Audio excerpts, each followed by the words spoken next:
அண்மையில் லால் சலாம் படத்துடைய இசை வெளியீட்டு விழா நடந்தது. அதில் பேசின நடிகர் திரு ரஜினிகாந்த் அவர்கள் நடிகர் திரு விஜய்க்கும் எனக்கும் போட்டி இல்லை, அவரை எனக்கு போட்டின்னு சொல்லாதீங்கன்னு சொல்லியிருக்கிறார். என்னோடு அவரை ஒப்பிடாதீர்கள்னு சொல்றது உண்மையிலே அவர் தன்னை குறித்து அதிகமாக கற்பனை செய்து கொண்டிருக்கிறாரோ. இப்போ அவர் என்ன சொல்றாரு, ரெண்டு பேரையும் ஒப்பிடுறது எனக்கும் மரியாதை கௌரவம் இல்லை, அவருக்கும் மரியாதை கௌரவம் இல்லைங்கிற. இது வழக்கமாக பெருசுகளுக்கே உரிய ஒரு பிரச்சனை தான். அது ரஜினிகாந்துக்கு வயதாகிவிட்டது என்பதை காட்டுகிறது. நேற்று வரைக்கும் ரஜினிகாந்த் கழுகாக இருந்தார். இன்றைக்கு அந்த இடத்திற்கு விஜய் வந்து விட்டார். ஏன் மதம் பெருசு ஓ மதம் பெருசுன்னு பேசிக்கிறாங்க. ஏ மதம் பெருசா ஓ மதம் பெருசாங்கிறத யார் பேசுறாங்களோ அவங்க கூட தான் பாஜக பக்கம் தானே ரஜினிகாந்த் போய் நிற்கிறாரு. இது அரசியல் விழா கிடையாது, இது ஆன்மீக விழான்னு சொல்றாரு. சொல்லிட்டு கொஞ்ச நாள் கழிச்சு என்ன சொல்றாரு, 22ஆம் தேதி அது வேற வாயி இது நார வாயின்னு சொல்லுவாங்கல்ல, அதே மாதிரி அதிகாரத்தின் பக்கத்திலே போய் நின்று கொள்கிற வழக்கம் உடையவராக இருக்கக்கூடிய ரஜினிகாந்த் நம்மளை பார்த்து சொல்றாரு, சமூக நல்லிணக்கம் வேண்டும், மத ஒற்றுமை வேண்டும். ரஜினிகாந்த் திரையில் நடிப்பதோடு நின்று தரையில் நடிக்கிற வேலையை செய்கிறார். அதனால் தான் அவருக்கு சங்கி என்கிற பட்டம். சாதி நம்பிக்கைகளை அடுத்த தலைமுறைக்கு ஊட்டாதீர்கள். அதற்கு ரஜினிகாந்த் தன்னுடைய மகளை பார்த்து கற்றுக்கொள்ள வேண்டும். நான் தூத்துக்குடி துப்பாக்கி சூடு சம்பவத்தை ஒட்டி அந்த நிலத்துக்குள்ள புகுந்த ஒரே ஒரு சமூக விரோதி எனக்கு தெரிந்து ரஜினிகாந்த் மட்டும்தான். ரஜினிகாந்த் இனிமேல் பழங்கதைகள் தான் பேச முடியுமே தவிர அவர் எதிர்காலத்தை இனிமேல்.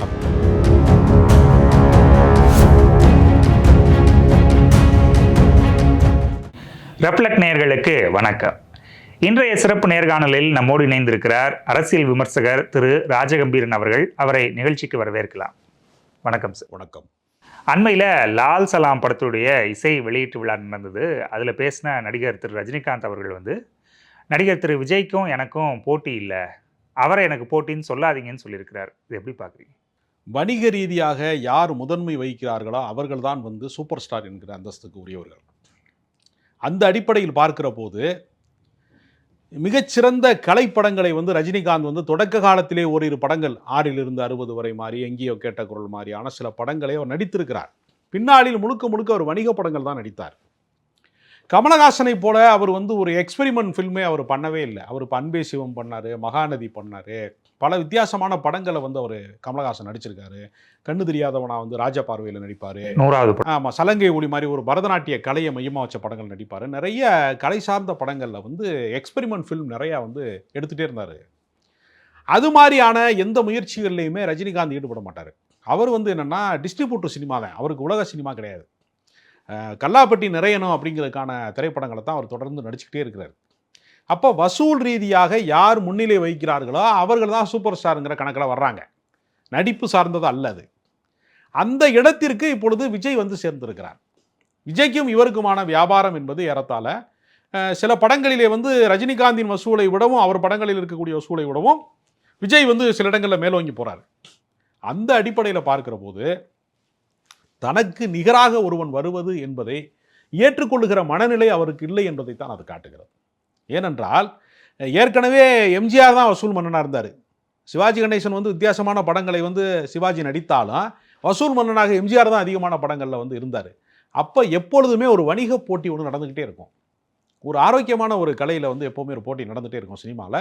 அந்த வரிசையில் பார்க்குற போது இன்றைக்கு விஜய் ஒரு லீடிங் ஆர்டிஸ்டாக இருக்கார். ரசிகர் மன்றங்கள் என்கிற கணக்கில் பார்த்தாலும் கூட ரஜினிகாந்தினுடைய ரசிகர்கள் ஏறத்தாழ அவரை போலவே வயதானவர்களாகிவிட்டாங்க. ஏன்னா அவர் ஹீரோவாக என்ட்ரி ஆன போது உள்ளவங்களுக்கு அதே வயதுக்காரங்க தான் ரசிப்பாங்க. எப்போவுமே அது ஒரு தலைமுறை இடைவெளி மாதிரி தான் உண்டு. அப்போ இன்றைக்கி இருக்கக்கூடிய யங்ஸ்டர்களுக்கு குறிப்பாக குழந்தைகளுக்கு பிடித்த நட்சத்திரமாகவும் விஜய் இருக்கிறார். அதனால் ரஜினிகாந்தினுடைய வசூலுக்கு நிகரான இடத்திற்கு விஜய் விட்டதற்கு பின்னால் என்னோடு அவரை ஒப்பிடாதீர்கள்னு சொல்கிறது உண்மையிலே அவர் தன்னை குறித்து அதிகமாக கற்பனை செய்து கொண்டிருக்கிறாரோ என்று தான் நமக்கு தோன்றுகிறது. அவருக்கு அவர் தான் போட்டி, எனக்கு நான் தான் போட்டி, ரெண்டு பேரையும் கம்பேர் பண்ணாதீங்கிறார். அதை இப்போ அவர் விஜய்க்கா மட்டும் சொல்லலை, படையப்பா சமயத்திலே சொன்னார். போன படத்தை இந்த படம் தாண்டி இருக்கு, இந்த படத்தை அடுத்த படம் தாண்டணும், எனக்கு நான் தான் போட்டிங்கிறாரு. அதையே தான் இப்போயும் சொல்லியிருக்கிறார். அப்படி சினிமாவில் வெளிப்படையாக சொல்லிக் கொண்டாலும் கூட உள்ளுக்குள் ஒருவருக்கு ஒருவர் போட்டி நிகழ்ந்து கொண்டு தான் இருக்கிறது. ஏனென்றால் சினிமா என்பது வந்து இன்னைக்கு வந்து நீங்க 100 மீட்டர் ஓடினவன் வந்து இன்னைக்கு 1000 மீட்டர் ஓடுறான், 500 மீட்டர் ஓடுறாங்கிறப்ப அடுத்தடுத்த ஓட்டங்களில் வந்து யார் முந்துகிறார்கள் என்பதுதான் கணக்கு. நேற்று யார் என்ன செஞ்சாங்கிறதுல இப்ப தனுஷ் விஜய் வந்து ஒரு ஒரு கணக்கு சொல்லுவாங்க. அஜித் விஜய், தனுஷ் சிம்பு, ஒவ்வொன்றும் இருக்குது. இப்போ சிவகார்த்திகேயன், விஜய் சேதுபதி. இப்போ நீங்கள் விஜய் சேதுபதி பார்த்தீங்கன்னா சமீபமாக ஹீரோக்களாக நடித்த படம் பூராமே, ஹீரோவாக நடித்த எல்லா படங்களுமே ஏறத்தாழ தோல்வி அடைந்து விட்டது. 96க்கு பின்னால் விஜய் சேதுபதிக்கு வெற்றி படங்கள் வந்து பெருசாக அமையலை. ஏன்னா அவரும் வித்தியாசமான படங்கள் எடுக்கிறோங்கிற பேரில் தோல்வி படங்களாக மாறிடுச்சு எல்லாமே. அதுலேயும் லாபம்லாம் மிகப்பெரிய பலத்த அடி விழுந்துருச்சு. அப்போ விஜய் சேதுபதி பின்தங்குகிற போது சிவகார்த்திகேயனுடைய ஓட்டம் வந்து அதிகமாக இருக்குது. அப்போ இது ஒப்பீட்டளவில் நம்ம அப்படி பேசாமல் தவிர்க்க முடியாது. யதார்த்தம்னு ஒன்று இருக்கு இல்லையா? இப்போ கமலஹாசனுடைய வியாபாரத்தை விடவும் ரஜினிகாந்தின் வியாபாரம் அதிகமாகத்தானே இருந்துச்சு. இப்போ நீங்கள் படையப்பா மாதிரி படங்கள், இப்போ அவ்வை சண்முகி மாதிரி ஒரு படம் நடிக்கும் போது கமலஹாசனுக்கு வெற்றி படமாக இருக்கும். இப்போ சமீபத்தில் நீங்கள் பார்த்தீங்கன்னா விஸ்வரூபம் 1 வந்து ஹிட் ஆச்சு, 2வது படம் வந்து 2வது பார்ட் வந்து ஓடலை. அதுக்கு பின்னாடி இப்போ சமீபமாக வந்த படம் வந்து லோகேஷ் கனகராஜ் படம் வந்து ஒரு பெரிய ஹிட் அடிச்சிச்சு, விக்ரம் 2 வந்து ஹிட் அடிச்சிச்சு. அப்போ வெற்றி தான் இலக்கே தவிர ஓடுகிற குதிரை மேலே பந்தயம் கட்டுற தொழிலுங்கிறதுனால சினிமாவை பொறுத்தவரையில் இன்றைக்கு யார் அப்படிங்கிறதான் கணக்கு. இந்த வெள்ளிக்கிழமை ரிலீஸில் யார் வந்து இன்னைக்கு வந்து பாக்ஸ் ஆஃபீஸ் வந்து ஹிட்டு அப்படிங்கிறதான் கணக்கே தவிர நேற்று நீ யாரு, அதுக்கு முந்தின நாள் நீ யாரு அப்படிங்கிற கணக்கு அல்லது. காக்கா கழுகு கதையை பற்றி இப்போ பேசுகிறார். அந்த ஆடியோ லான்ச்சுக்கும் இந்த ஆடியோ லான்ச்சுக்கும் இவ்வளோ கால இடைவெளி இருக்குது. அப்படி நான் சொன்னதை தவறாக புரிந்து கொண்டு விட்டார்கள் அப்படின்னு விளக்கம் சொல்கிறதாக இருந்தால் அதை முன்னாடியே சொல்லியிருக்கலாமே. இப்போ ஏன் சொல்கிறார்? ஒருவேளை விஜய் அரசியலுக்கு வரப்போகிறார் அப்படிங்கிறதுனால இந்த விளக்கம் தேவைப்படுதோ? அது காட்டில் வாழக்கூடிய விலங்குகளில் சில பறவைகள் கணக்கில் வந்து ஒரு கதை சொல்கிறார் அவர். காட்டில் வாழக்கூடிய பறவைகளில் வந்து காக்கா வந்து பெரிய பெரிய இதெல்லாம் டிஸ்டர்ப் பண்ணிக்கிட்டே இருக்கும், பெரிய இதெல்லாம். ஆனால் கழுகு வந்து அதுக்கு உயரத்தில் பறந்துடும், அதனால் காக்கானால் அதை ஒன்றும் செய்ய முடியாது அப்படின்னு ஒரு கதையை வந்து ரஜினிகாந்த் அவர்கள் வந்து சொல்கிறார். ஆனால் சினிமா துறையை பொறுத்தவரையில் யார் காக்கா யார் கழுகுங்கிறது மாறிக்கிட்டே இருக்கும். இப்போ லால் சலாம் வந்து ஒரு வேளை ஒரு பேச்சுக்காக சொல்கிறேன், கோச்சடையான்னு ஒரு படம் வந்துச்சு, அந்த படம் ஓடலை. அது காக்காயா கழுகா நான் கேட்குறேன்? அது காக்காவாயிருச்சு, அது மேலே பறக்க முடியல. நீங்கள் அதே மாதிரி சில படங்கள் வருது. லிங்கான்னு ஒரு படம் நடித்தார் ரஜினிகாந்த், படம் ஓடலை. பாபான்னு ஒரு படம் நடித்தார், ஓடலை. அவருடைய 100வது படம் ராகவேந்திரா ஓடலை. இல்லை, அது வணிக நோக்கத்தில். நான் என்ன சொல்கிறேன்னா, சினிமாவில் வெற்றி பெறுகிறவன் கழுகா இருக்கான், வெற்றி பெற முடியாதவன் காக்காவாயிடுறான். அப்போ நீங்கள் எப்போவுமே கழுகா இருக்க முடியுமா நான் கேட்குறேன். ரஜினிகாந்த் எல்லா முறையும் வெற்றி பெறக்கூடிய படங்களில் மட்டும்தான் நடிச்சிருக்கிறாரு அப்படி ரஜினிகாந்தால் சொல்ல முடியுமா? சொல்ல முடியாது இல்லையா? அப்போ யார் காக்கா யார் கழுகுங்கிறது சினிமாவில் மாறிக்கொண்டே இருக்கும். அதனால் அவர் தன்னை கழுகாக நினைத்து கொண்டு விஜய் மாதிரி ஆளுக வந்து காக்கா நம்மளையெல்லாம் கொத்தக்கூடாது, உங்களுக்கு அதுக்கெல்லாம் தகுதி கிடையாதுங்கிற அடிப்படையில் அவர் பேசுகிறாரு. அவர் என்ன சொல்கிறாரு, நான் ஒரு படப்பிடிப்பில் இருந்தேன், தர்மத்தின் தலைவன் படப்பிடிப்பில் இருந்தேன், எஸ்.ஏ. சந்திரசேகர் வந்து பையனை கூட்டு வந்து சினிமாவில் நடிக்கணும்னு ஆசைப்பட்றேன், முதல்ல படிப்பு மேலே கவனம் செலுத்துறா, அப்புறம் நடிப்பை பற்றி அப்புறம் பார்க்கலான்னு அட்வைஸ் பண்ணுங்க அப்படின்னு கூட்டு வந்து விட்டார். அவனை கொண்டு வந்து எனக்கு போட்டியாக வந்து அவரை கொண்டு வந்து எனக்கு போட்டியாக நிறுத்தலாமா அப்படின்னு அவர் கேட்குறாரு. நாம் அப்படி சொல்லவே முடியாது. எப்பொழுதுமே ஒரு தலைமுறையை விட இன்னொரு தலைமுறை வந்து அதிகமான விஷயம் தெரிந்தவனாகவோ வெற்றியாளனாகவோ மாறக்கூடும்.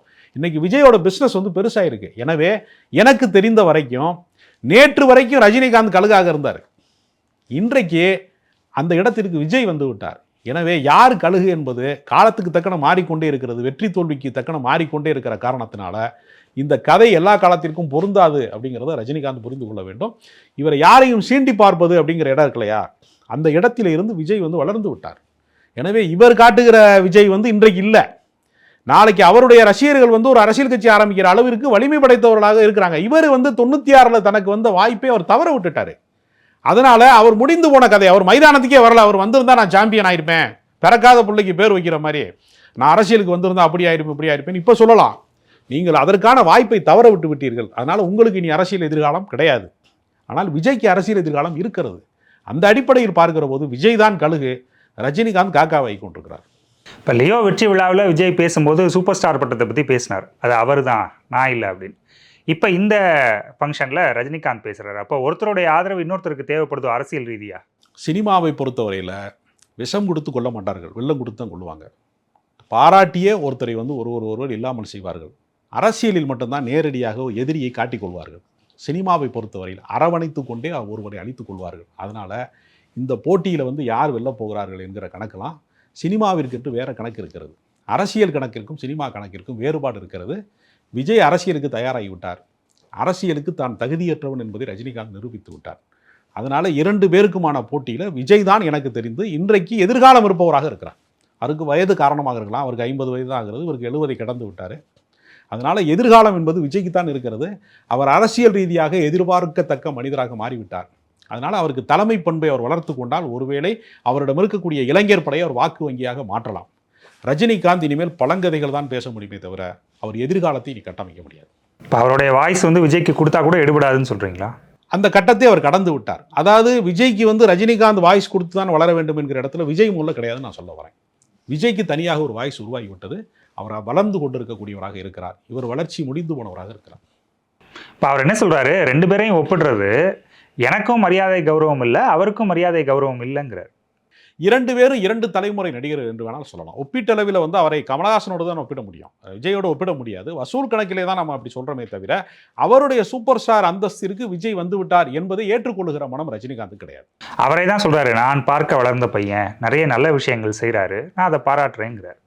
அப்பாவை விட மகன் வந்து அதிகமான உயரங்களை வந்து தொடுவதும், தாங்கிட்ட படித்த பையன் வந்து வாத்தியாரை விட அதிகமான போஸ்டிங்க்கு போகிறதும் எல்லா இடத்துலையும் உள்ளதானே. நம்மளுடைய ஸ்கூல் வாத்தியார் வந்து அதே இடத்துல வேலை பார்த்து ரிட்டையர்ட் ஆயிடுவார். அவர்கிட்ட படித்தவன் ஐஏஎஸ் ஆஃபீஸர் ஆவான், டாக்டர் ஆவான், ஏதோ ஒரு யூரோப் கண்ட்ரியில் போய் ஒரு சாஃப்ட்வேர் இன்ஜினியராக இருப்பான். அதனால் வந்து அவன் வந்து நாம் பார்க்க வளர்ந்த பையன் தானே என்று சொல்வது இருக்கு இல்லையா? இது வழக்கமாக பெருசுகளுக்கே உரிய ஒரு பிரச்சனை தான். அது ரஜினிகாந்துக்கு வயதாகி விட்டது என்பதை இது காட்டுகிறது. இல்லை, நான் மகிழ்ச்சி அடைகிறேங்கிறார் அவர். அவர் வெளிப்படையாக அப்படி சொல்லிக் கொள்ளலாமே தவிர உண்மையில் அவர் வந்து மகிழ்ச்சி அடைய வாய்ப்பே இல்லை. ஏன் மதம் பெருசு, ஓ மதம் பெருசுன்னு பேசிக்கிறாங்க அப்படிங்கிறார். ஏ மதம் பெருசா ஓ மதம் பெருசாங்கிறத வந்து யார் பேசுகிறாங்களோ அவங்க கூட தான் பாஜக பக்கம் தானே ரஜினிகாந்த் போய் நிற்கிறாரு. அவருக்கு ராமர் கோவிலுக்கு அழைப்பிதழ் கொடுக்குறாங்க, அந்த விழாவுக்கு போனார். அவர் போனது வந்து தப்பு கிடையாது. அப்படி போனவர் என்ன செய்றாருன்னா, ஒரு 500 ஆண்டு கால பிரச்சனைக்கு வந்து தீர்வு வந்து விட்டதுன்னு அவர் சொல்கிறாரு. இப்போ 500 ஆண்டு கால பிரச்சனைக்கு வந்து தீர்வு கண்டதுன்னா நான் என்ன கேட்குறேன்னா, வரலாற்றில் நிகழ்ந்தது தான், திரும்ப அதை மாற்றி அமைக்கவே முடியாது. இப்போ பிரிட்டிஷ்காரர்கள் வந்து நமக்கு வந்து ஒரு 200 ஆண்டு காலம் நம்மை வந்து ஆட்சி செய்து விட்டார்கள். அதனால் நம்மளும் பழி வாங்கணுங்கிறதுக்காக பிரிட்டிஷ்காரர்கள் மீது இந்தியா படையெடுத்து நம்ம போய் அவங்க நாட்டில் போய் லண்டனை தலைநகராக வைத்துக்கொண்டு நாம் வந்து ஒரு 200 ஆண்டு காலம் பதிலுக்கு ஆட்சி செய்ய முடியுமா? நடைமுறைக்கு சாத்தியமா? முகலாயர்கள் 800 ஆண்டு காலம் ஆட்சி செஞ்சுட்டான் அப்படிங்கிறக்காக நம்ம ஆப்கானிஸ்தானுக்கோ இஸ்லாமியர்கள் இருக்கக்கூடிய வளைகுடா நாடுகளுக்கோ நம்ம படையெடுத்து போய் நம்ம போய் 800 ஆண்டு காலம் இந்தியா இனிமேல் ஆட்சி செய்யும் என்று சொல்ல முடியுமா? வரலாற்றில் நிகழ்ந்தது தான்.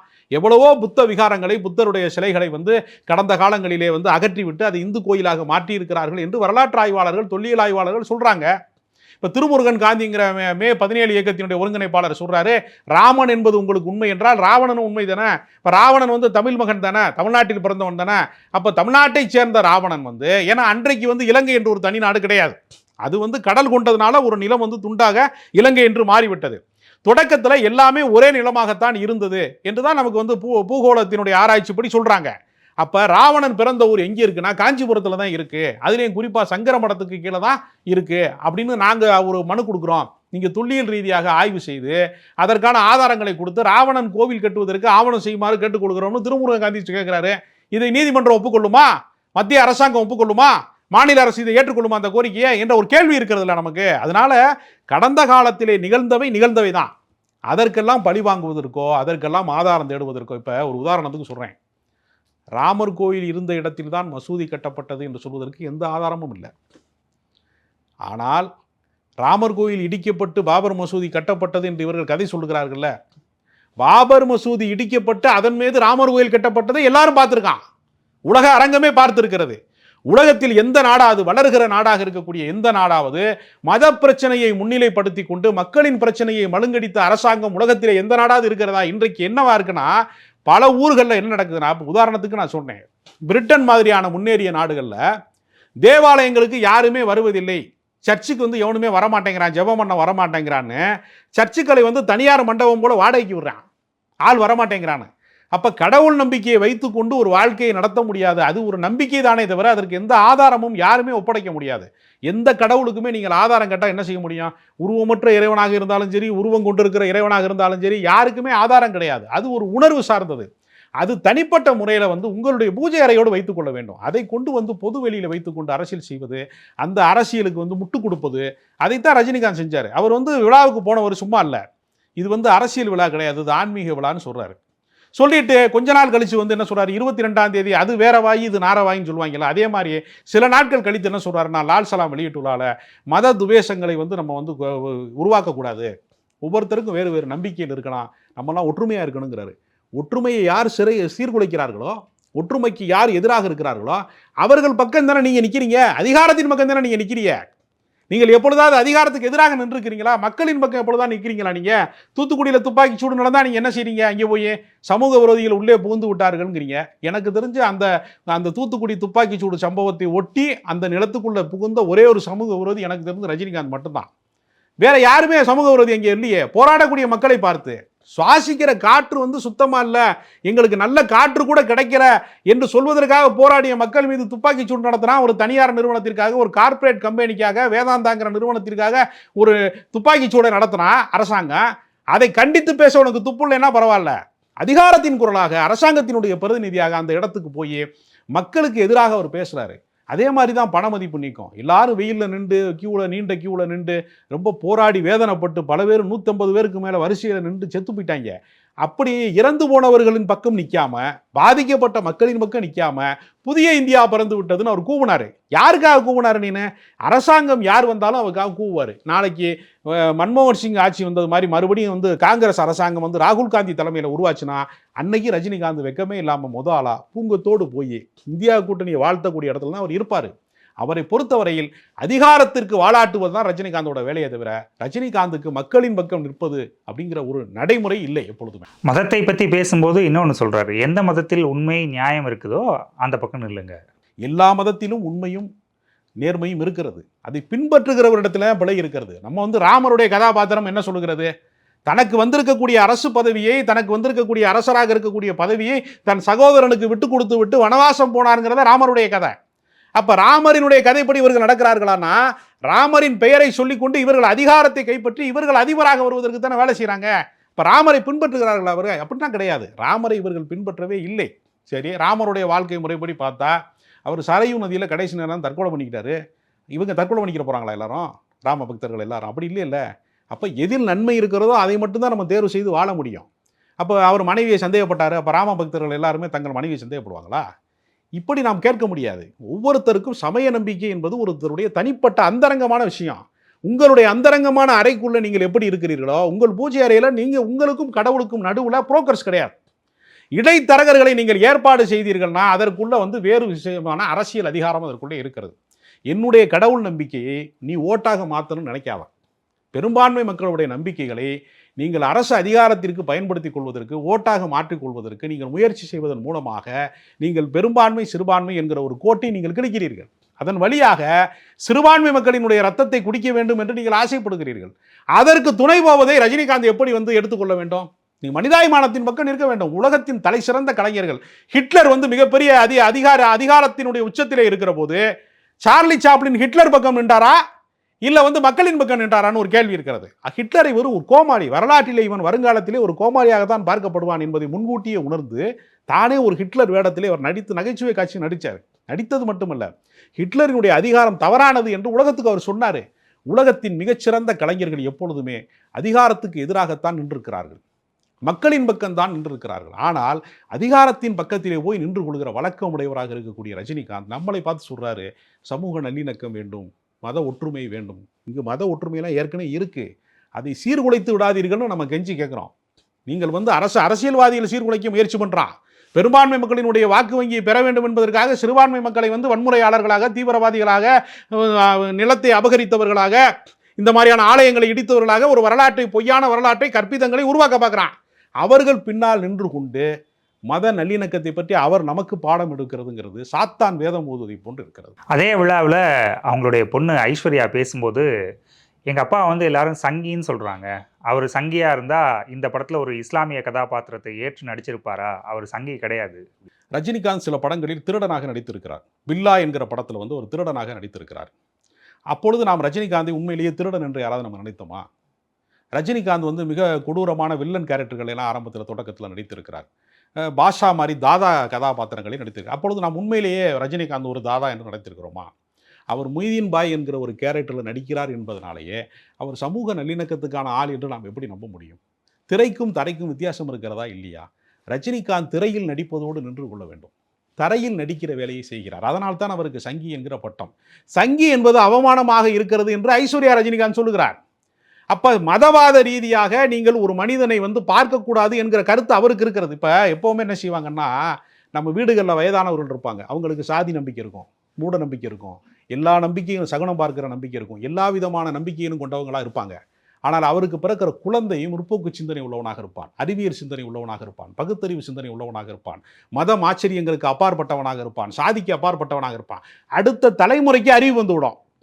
நம்ம அப்பா நடந்துகிட்ட முறை தவறானது, சாதியை நாம் வந்து பின்பற்ற வேண்டிய அவசியம் இல்லை, மனிதநேயம் தான் முக்கியம் என்கிற பண்பு அடுத்த தலைமுறைக்கு வரும். அதனால மூத்த தலைமுறையாக இருக்கக்கூடிய ரஜினிகாந்துக்கு பல மூட நம்பிக்கைகள் இருக்கிறது. அவருக்கு மோடியை வந்து ராமராக பார்க்கக்கூடிய அளவிற்கு அரசியல் அறிவற்ற வறட்சி இருக்கிறது அவருக்கு.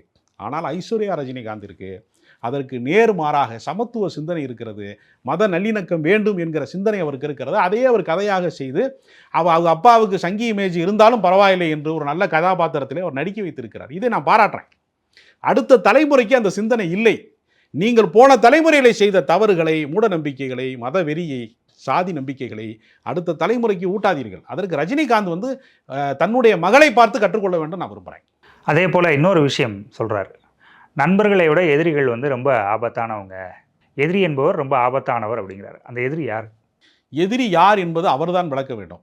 இல்லை, யாரை குறிப்பிடுகிறார் பொது பார்வையில்? ஒருவேளை தன்னை அரசியலிலே பயன்படுத்தி கொள்ள விரும்பி தொடர்ச்சியாக வந்து தன்னை அழுத்தம் தெரிவிக்கக்கூடியவர்கள் யாராக இருக்கிறார்களோ அவர்களை குறித்து கூட அவர் சொல்லலாம். ஏனென்றால் திருவள்ளுவருக்கு காவி வண்ணம் பூச நினைத்தார்கள், திருவள்ளுவர் மாட்டிக்கொள்ளவில்லை, நானும் மாட்டிக்கொள்ளவில்லைன்னு ஒரு முறை ரஜினிகாந்த் சொல்றார். அப்ப ரஜினிகாந்துக்கு தனிப்பட்ட முறையிலே மதவாத சிந்தனை இல்லை. ஐஸ்வர்யா ரஜினிகாந்த் சொல்லுகிற கருத்தை நான் ஏற்றுக்கொள்கிறேன்.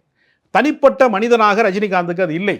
ஆனால் அவருடைய குடும்பம் தருகிற அழுத்தமோ, இந்த துக்ளக் குருமூர்த்தி மாதிரியான வேற சில பார்ப்பன பின்னணி கொண்டிருக்கக்கூடிய அந்த சமூக அமைப்பிலே அவர்கள் திருமணம் செய்திருக்கிற காரணத்தினால லதா ரஜினிகாந்தோ, ஒய்ஜி மகேந்திரனோ, அந்த குடும்பம் சார்ந்தவர்களோ இவரை இந்த மாதிரி நிர்பந்தப்படுத்துகிறார்களோ என்கிற சிந்தனை நம்மை போன்றவர்களுக்கு வருகிறது. ஏனென்றால் ரஜினிகாந்த் வந்து அடிப்படையில் ரொம்ப ஒடுக்கப்பட்ட ஒரு சமூகத்திலே இருந்து வந்தவர், சாதாரண ஒரு பின்புலத்திலிருந்து வந்தவர். எல்லாருக்குமே தெரியும் அவர் ஒரு கண்டக்டராக இருந்து வந்தவர், சாதிய ரீதியாகவும் ஒரு மிகவும் ஒடுக்கப்பட்ட பிற்படுத்தப்பட்ட ஒரு சமூகத்திலிருந்து உருவானவர். எனவே அவருக்கு இந்த மாதிரியான துவேஷமான விஷயங்கள் இருப்பதற்கான வாய்ப்பு குறைவுதான். அப்போ புற அழுத்தங்களால் தான் இப்படி பேசுகிறாரோ, புற அழுத்தங்களால் தான் தூத்துக்குடி சம்பவ வன்முறையை ஆதரிக்கிறாரோ, புற அழுத்தங்களால் தான் புதிய இந்தியா பிறந்து விட்டது என்று சொல்கிறாரோ, புற அழுத்தங்களால் தான் அவர் அரசியலுக்கு வருவதற்கான அந்த ஒத்திகை நடந்ததோ என்று ஐயப்படுவதற்கான வாய்ப்பு நமக்கு இருக்கிறது. எனவே அவருடைய எதிரிகள் யாராக இருக்க வேண்டும் என்றால், எனக்கு தெரிந்தவரை பாஜக தான் அவருக்கு எதிரியாக இருக்க வாய்ப்பு இருக்கிறது, அல்லது அவருடைய குடும்பத்திலே இருக்கக்கூடியவர்களுடைய நிர்பந்தங்களும் அழுத்தங்களும் அவருக்கு எதிராக இருக்க வாய்ப்பு இருக்கிறது. பல்வேறு தகவல்களை எங்களோட பகிர்ந்துக்கிட்டீங்க, அதற்காக மிக்க நன்றி சார். மீண்டும் மற்றொரு நேர்காணலில் சந்திக்கலாம் நேயர்களே. நன்றி, வணக்கம்.